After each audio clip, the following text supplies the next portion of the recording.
पाकिस्तान ने 15 शहरों को हमारे टारगेट करने का प्रयास किया, अटैक किया, टारगेट नहीं अटैक किया, लेकिन S-400 ने सब कुछ निष्क्रिय कर दिया, न्यूट्रलाइज कर दिया। Colonel RSN Singh.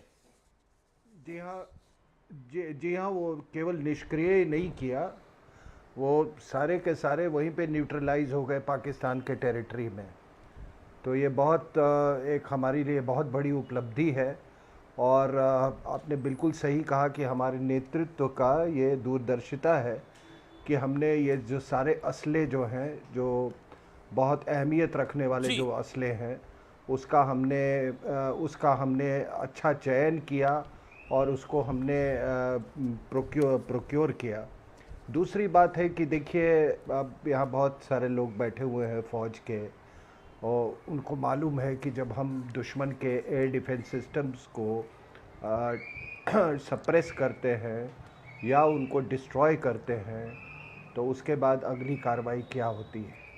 तो ये वाली लड़ाई के फेज़ में आपने देखा भी, जो एयर डिफेंस सिस्टम्स को अगर हम एक केंद्र बिंदु में लेके चलें, तो आप देखिए कि भारत की क्या उपलब्धि है और पाकिस्तान का क्या उनका कितना नुकसान हुआ है। लेकिन आज RSN सिंह एक बड़ी बात यह भी हुई है कि MEA ने बहुत क्लियरली मैसेज दिया है कि पाकिस्तान की सेना के आला अफसर आतंकियों के साथ हैं और उनके नमाजे जनाजा में पहुंचे हैं। देखिए, मैंने कहा था कि जब ये हमने इनको 7 तारीख को जब हमने हिट किया था, तो हमने पाकिस्तान मिलिट्री के इंस्ट्रूमेंटालिटी को हिट किया था। अब वो दुनिया के सामने वो करें कि भाई ये इंस्ट्रूमेंटालिटी हमारा है। अगर वो कहते हैं हमारा है, तो आप पूरी दुनिया के सामने ऐसे भी एक्सपोज है, आगे एक्सपोज हो जाएंगे, फिर हम आपके अगेंस्ट कार्रवाई करने के लिए हम स्वतंत्र नहीं रहेंगे। और आप कहते हैं कि अगर आपकी इंस्ट्रूमेंटालिटी नहीं है, तो फिर उनका गुस्सा भुगतो फिर, कि आप किस तरह से जिहादियों को इस्तेमाल करते हैं और उनको अबेंडन कर देते हैं।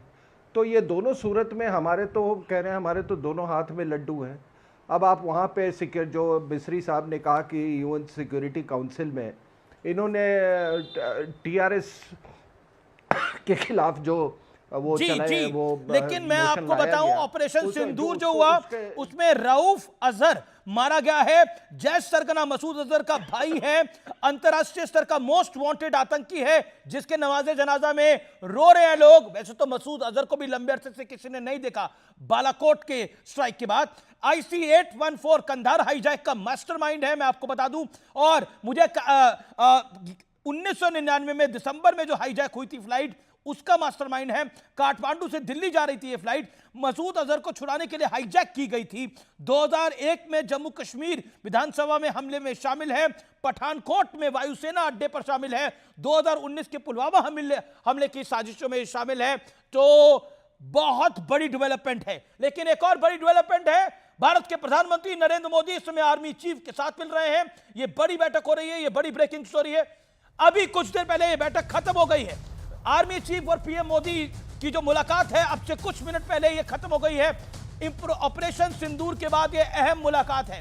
PM से मिले हैं सेना प्रमुख जनरल उपेंद्र द्विवेदी। यह बड़ी खबर है। ऑपरेशन सिंदूर के बाद प्रधानमंत्री आवास पर यह महत्वपूर्ण बैठक थी। आर्मी चीफ से मिले हैं प्रधानमंत्री नरेंद्र मोदी और बड़ी खबर है यह समय की। मैं सीधा रुख करता हूं, कई सारी डेवलपमेंट्स हो रही हैं।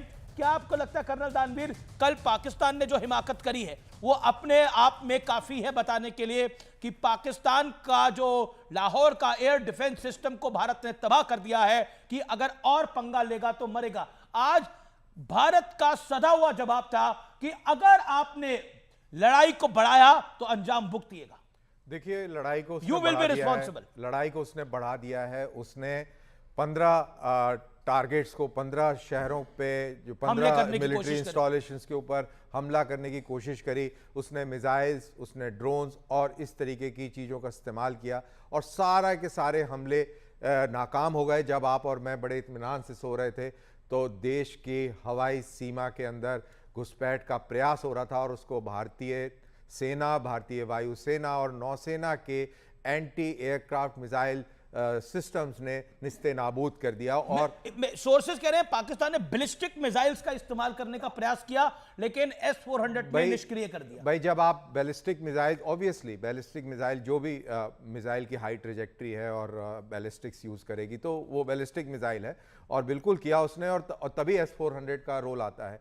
S-400 क्योंकि काफ़ी प्रचलित है और काफ़ी उसकी TRP है तो इसलिए उसकी बात करते हैं, बट उसके अलावा हमारे पास V-SHORADs हैं, हमारे पास में इग्ला S हैं, हमारे पास में आकाश है, हमारे पास में बहुत सारे और वेपन सिस्टम्स हैं जो सारों का सारा, देखिए ये पूरा नेटवर्क सिस्टम होता है। ये अकेला एक एडवांटेज इंडिया की साइड पे आज की डेट के अंदर ये है कि हमें अपनी जो प्रोक्योरमेंट है, हम अधिकतर प्रोक्योरमेंट हमारी इंडियन इंडिजिनस है, तो उसका एक बहुत बड़ा फायदा है। पिछले 10-11 साल के अंदर हमने जो आर्टिलरी अपनी इकट्ठी करी है वो बहुत बड़ी है, जिसको बार बार नरेंद्र मोदी और बीजेपी का शासन उसमें बार बार स्ट्रेस देता था कि हमारे पास अपनी ताकत क्षमता अच्छी होनी चाहिए। I think that's a big point.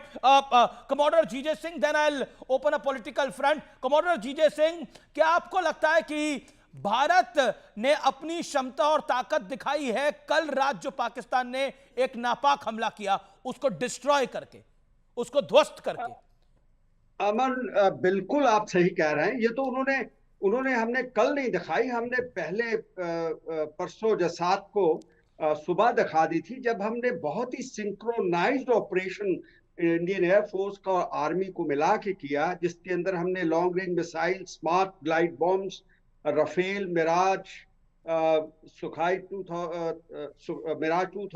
सुखाई 30 मार्क 1, ये सभी को जोड़ के एक बहुत ही इफेक्टिव जो स्ट्राइक की। मगर बात ये है कि जो हमारी सोफिस्टिकेशन है और पाकिस्तान की जो सोफिस्टिकेशन है, उसमें बहुत बड़ा गैप है। गन पावर उनके पास नहीं है, उनके पास इकोनॉमिक पावर नहीं है, उनके पास कोई भी डिप्लोमेटिक पावर नहीं है, हर जगह फ्रंट पे हार चुके हैं। मगर उनके पास एक चीज जिंदा है, वो क्या है? वो है प्रॉक्सी वॉरफेयर करने की। क्योंकि अगर हम ये कहें, हमारी परसेप्शन में भी फर्क है। वो ये है कि हमने तो उनके जो टेररिस्ट इंफ्रास्ट्रक्चर को, ये तस्वीरें आप जो तस्वीरें देख रहे हैं इस समय स्क्रीन पर, वो है रावलपिंडी में धमाके की, ये कराची में धमाके की तस्वीरें हैं। रावलपिंडी का क्रिकेट स्टेडियम तबाह हो गया है, वहां पर आज मैच होने वाला था, वो मैच नहीं हो पाएगा। ये कराची में कई जगहों पर धमाके हुए हैं, एक धमाका नहीं है, कई जगह पर धमाके हुए हैं। ये कराची की तस्वीरें आपको दिखाई दे रही हैं। ये रावलपिंडी का धमाका जहां पे बड़ा डैमेज हुआ है, और लाहौर में तो एयर डिफेंस सिस्टम को चकनाचूर कर दिया है भारत ने। लाहौर का जो एयर डिफेंस सिस्टम है वो चकनाचूर कर दिया है। कर्नल दानवीर, मेरा स्पष्ट प्रश्न है, रावलपिंडी क्योंकि पाकिस्तान की सेना का हेडक्वार्टर भी है, वहां के क्रिकेट स्टेडियम को ही उड़ाया गया है, या फिर वहां पर धमाका है, वहां पर तबाही हुई है? What does this mean? जब हम भैंसते हैं और जब टेबल पे हम जोर से हाथ मारते हैं तो उसका मतलब ये होता है कि अगर ये हाथ टेबल की जगह गाल पे पड़ जाए तो गर्दन घूम जाएगी। तो ये जो स्टेडियम पे जो अटैक हुआ है, ये दरअसल आसिम मुनीर को बताया है कि तेरा हेडक्वार्टर ज्यादा दूर नहीं है, बच के रहे, ये सिर्फ सांकेतिक है। आसिम मुनीर दिखा नहीं है, काफी देर हो गई है वो दिखा क्योंकि नहीं। नरेंद्र मोदी ने कहा था कि दुनिया के किसी भी कोने में जिन लोगों ने इस हत्याकांड को प्लान किया है, वर्ड्स टू दैट इफेक्ट, कि हम उसको छोड़ेंगे नहीं। और